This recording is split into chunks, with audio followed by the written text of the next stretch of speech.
What's the connection between a European museum and the kidnapping of an African child?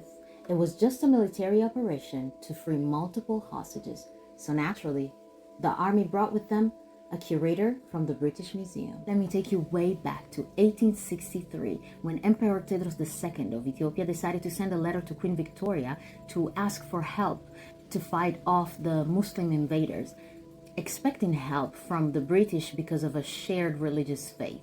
And as he waited and waited, there was just crickets. Disappointed by the complete silence, the emperor decided to take a few British diplomats as hostages. What did Britain do? They sent more diplomats to negotiate the release of the other ones. And what did the emperor do? He took them hostage too. So in 1868, Britain decided to retaliate with one of the largest punitive military operations in history. And they attacked the fortress of Magdala, where the emperors resided. After a battle, the emperor was cornered, and instead of being captured, he decided to take his own life. During his reign, Emperor Tedros collected a huge quantity of cultural artifacts, and everything was taken during this mission.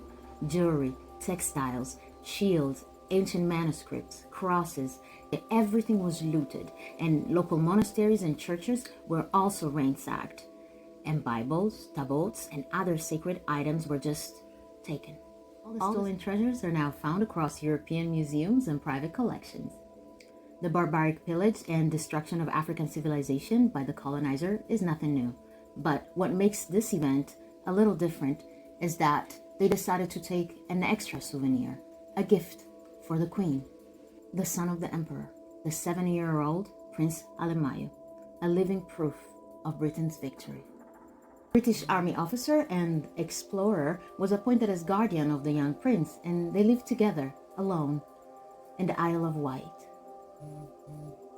The kid doesn't look too comfortable, does he? At 9-year-old, Prince Alemayehu was sent to boarding school, and Tristram took yet another souvenir, a lock of his hair. During his explorations in Abyssinia, Tristram also collected a large amount of local artifacts that are now displayed proudly in the British Museum. Prince Alemayehu lived in isolation, away from his family, his homeland, and his culture, and died at the age of 18 in England. And by will of Queen Victoria, he was buried in Windsor Castle. And just to add a little tasteful sprinkle of insult to injury, the epitaph on his grave reads, "I was a stranger, you took me in."